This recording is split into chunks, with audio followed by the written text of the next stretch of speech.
So today we started learning about sound, and sound is a wave propagating in the middle.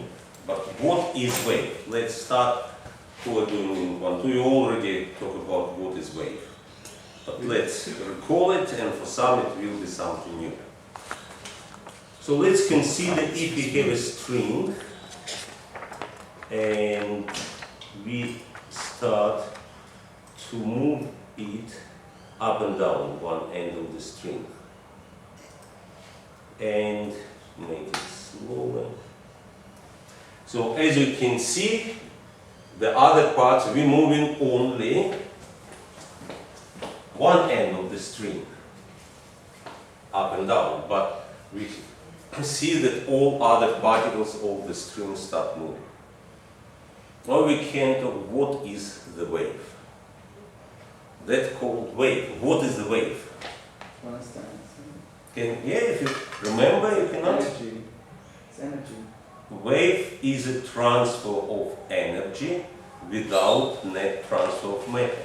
Because as you can see, you can add rulers here. If you look on the green particle, as you can see, just moving up and down, it's not moving with the wave. So matter is not transferred with the wave. It is, we have just oscillations up and down. So what's transferred in the wave? Energy. Wave is a transfer of energy without net transfer of matter. What are the characteristics of the wave?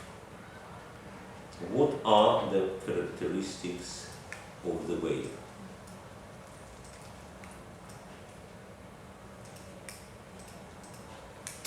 There are a few main characteristics that we're using to describe a wave. One is wavelength. And by the way, the top of the wave have a special name. It's called crest.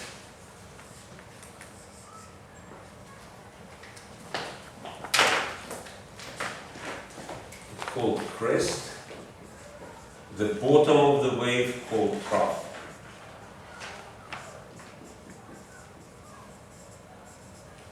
Distance between two crests or between two troughs, or between any 2 points which oscillate in phase, so moving in the same way, the distance called wavelength. We use Greek letter lambda to denote wavelength. So that is the one wavelength distance between two consecutive crests or two consecutive troughs. What are the characteristics? Amplitude. Amplitude. And what is amplitude? Is how high the wave is. That is amplitude. And the bigger the amplitude, the more energy wave carry. For example, well, if you are on the beach and there are waves, the higher the wave, the harder it will hit you. So higher wave with a bigger amplitude have more energy. Also, there are some other characteristics. There is a frequency, F. Frequency is number of the wave made per second. It's how many waves made per second. Frequency measured in hertz. So unit of the frequency is 1 hertz. 1 hertz if we make 1 wave per second.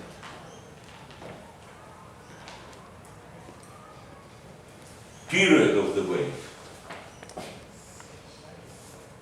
Period is the time needed to make 1 wave.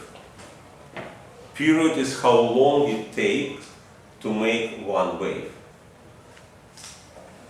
And period we will be measuring in seconds. 1 second. What do you think will be the relationship between period and frequency? What will be mathematical relationship between period and frequency? Frequency, how many waves you make in 1 second.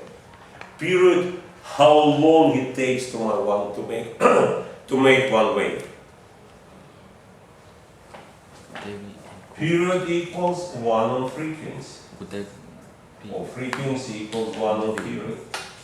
If you make 10 waves per second, if the frequency is 10 Hertz, then if you make 10 waves per second, how long it will take to make one wave? once? 1/10 of second, 0.1 second. They are reciprocal. So if the period of the wave, so it takes us to make one wave, is 1 millisecond. 1 millisecond, reminding that it is 1 times 10 negative 3 seconds. So what will be the frequency? 1000, yes. Frequency will be 1 over 10 negative 3 equal 1000 Hertz. Do we use like kilohertz and stuff? Yes, we will be using kilohertz, megahertz, but with sound we will be using only kilohertz. Kilo means 1000. Because it's jumping a little bit ahead, the frequencies of the sound that human ear can respond are from 20 Hertz to 20 kilohertz.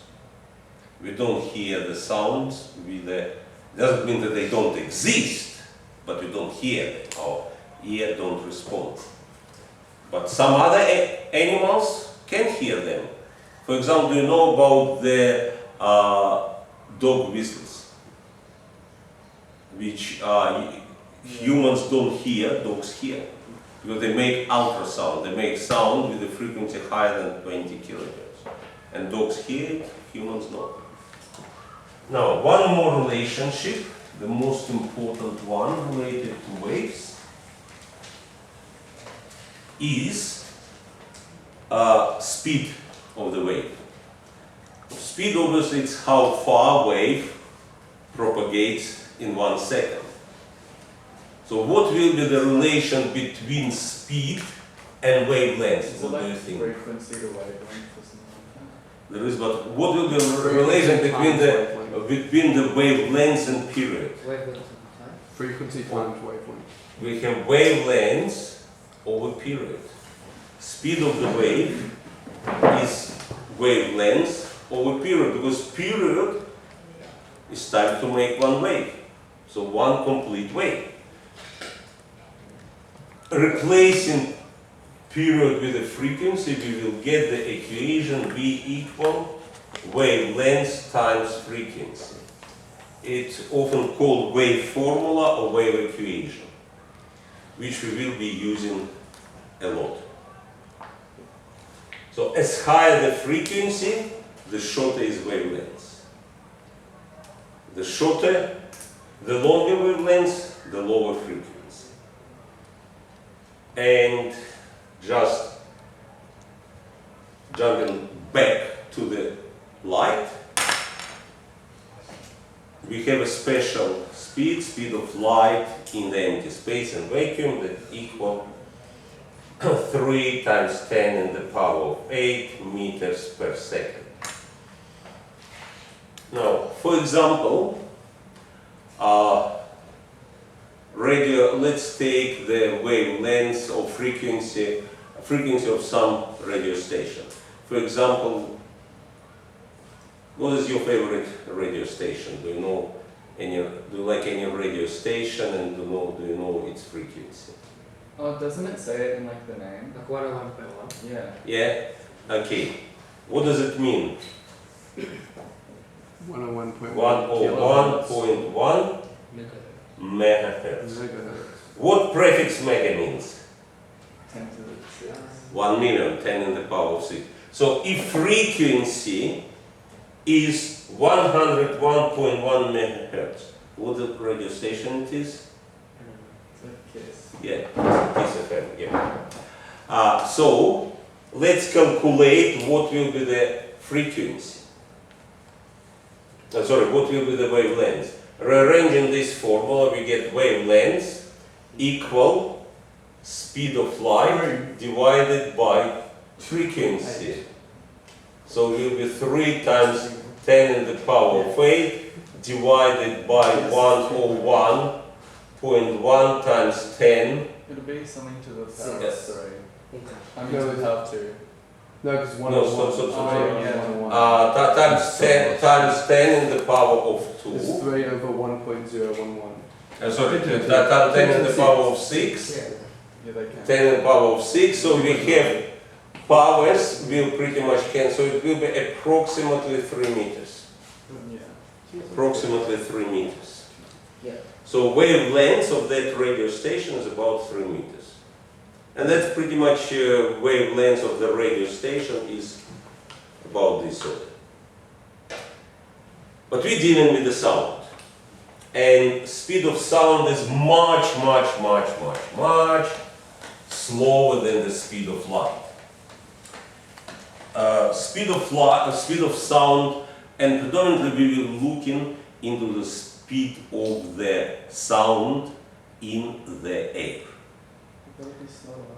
And speed of the sound in the air depends on the temperature.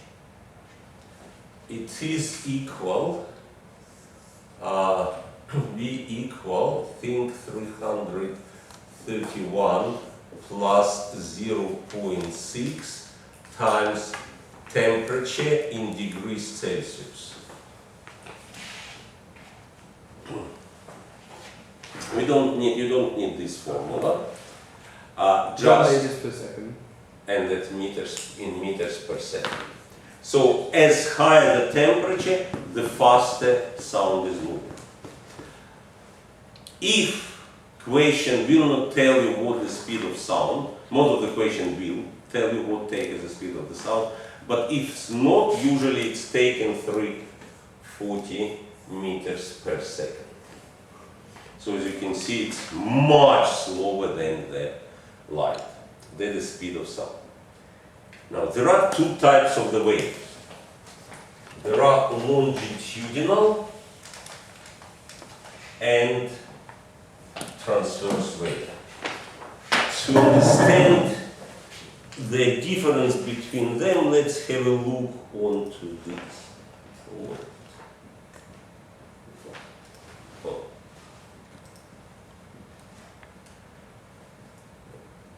So, this is example of the transverse wave. As you can see, wave moving from left to right. How the particles moving? Up and down. Up and down. So transverse wave is when the oscillations are at the right angle of the wave propagation. That's transverse wave. And light is transverse wave. What is oscillating in light? It's part of the unit field. Unit mirror. Electric magnetic field.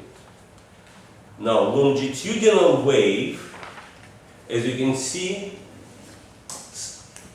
wave going from left to right. By the particle, if you look on the red particle, you see it's not moving with the wave, it just oscillates left, right. And that is longitudinal wave. When the oscillation happens in the same direction as wave propagates. That's called longitudinal wave. And in the air, in any gas, sound can be only longitudinal wave. Why it can be only longitudinal wave? Why it cannot be transverse? What do you think?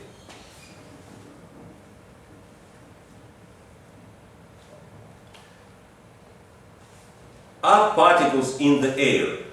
Yes. Are they binded in any way? In the gas, there is no bond between the particles, between the molecules. They're just chaotically moving and colliding. So if you take one particle and I pull it up, will this particle feel it?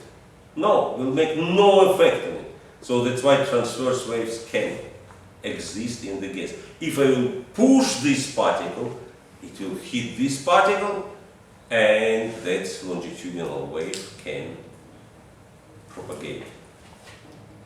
In the solids, there could be both transverse and longitudinal waves. Sound can be as longitudinal and transverse.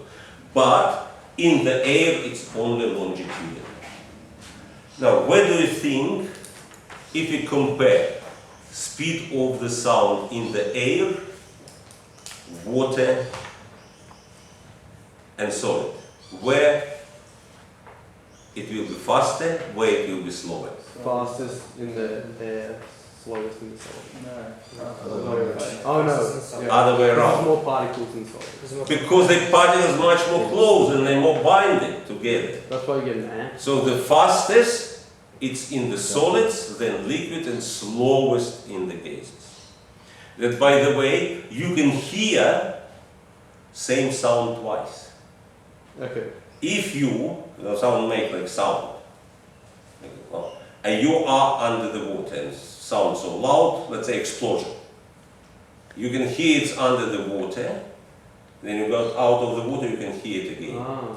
You can hear same sound twice. And by the way, talking about the earthquakes, it is oscillations in the earth surface.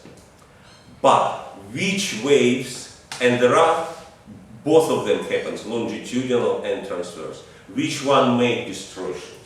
Which one like destroy houses and everything? Will be transverse or longitudinal wave when earthquake happens? What do you Maybe think? transverse. 'Cause it's Transverse. doing stuff backwards. And longitudinal moving faster. So there is always, it's possible to detect earthquake short time before you can detect longitudinal wave before the actual transverse, which will destroy things, will come. So that is pretty much wave basics that I wanted to explain today. And now we will start to work on the questions.